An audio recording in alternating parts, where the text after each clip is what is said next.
So let's talk about what happened this week at GM, Stellantis, and compare that to Ford. With no new plants out, both companies put a lot more money on the table. That's because they know if they don't move, there will be serious consequences. But it's a balancing act. As we see at Ford, we took their biggest plant out, and they haven't come back with anything new. As I've said countless times, our goal is to get the best agreement possible, not to strike randomly just for the hell of it. Our strategy means we escalate if and only if we think it will win big. So let's look at where we are across the big three. Under wages, at all three companies as of this week, we have a 23% raise on the table. That's up from 20% just a few days ago and up from 9% when they made their first offer. The companies keep saying they hit their limit, and then their limit went up, and we think there's more ground to gain.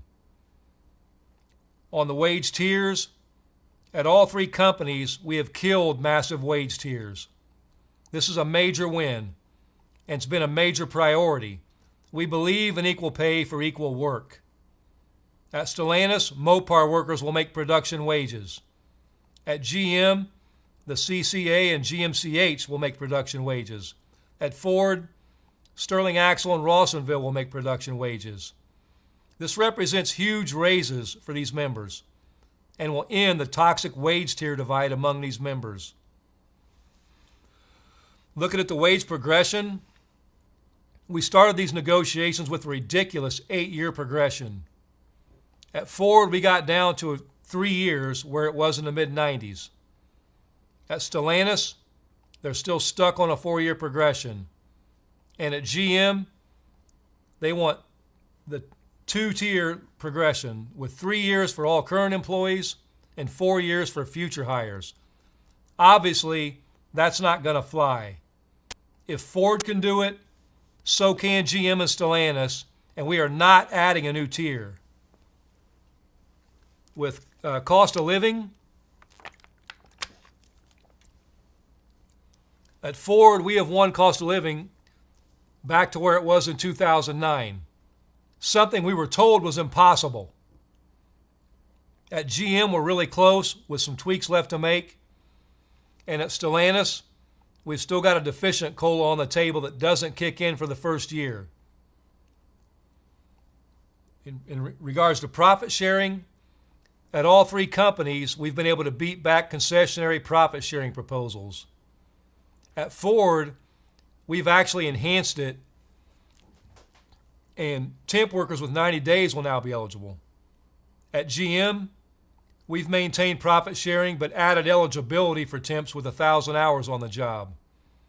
At Stellantis, we've maintained but haven't yet won eligibility for temp workers. In looking at temps, we're fighting to end the abuse of so-called temp workers who make low wages and have fewer rights and little security. At Ford, we've raised the temp wage to $21 an hour and won conversion of all current temps with 90 days worked or 90 days in. At GM, we've also hit $21 an hour for temps, with all the temps who have a year in getting immediately converted to full-time. At Stellantis, the temp wage is still at $20 an hour, and we're going to convert thousands of temps. At all three, we're still negotiating a pathway for future temps to get converted to end the abuse of these members. We're fighting hard to win language across the big three that will make sure that temporary work is just that, temporary. Looking at job security, one of our biggest proposals on job security has been the right to strike over plant closures. They can't keep closing plants without any consequences. At Ford and Stellantis, we've won that right. We will keep our jobs secure with the most powerful weapon we have, the strike threat. At GM, the company still won't grant it.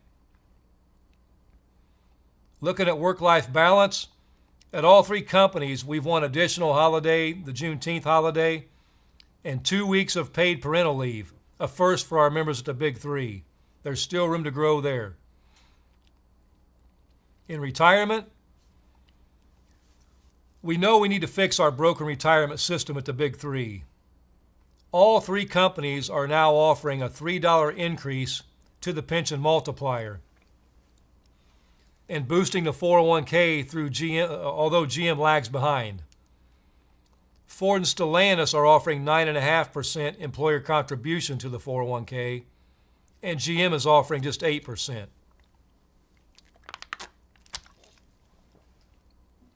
For current retirees, Ford is offering a $250 annual lump sum payment, and GM just a one-time $1,000 lump sum payment. Stellantis isn't offering anything on that front. The skilled trades tool allowance, all three companies are now at a $1.50 tool allowance for skilled trades.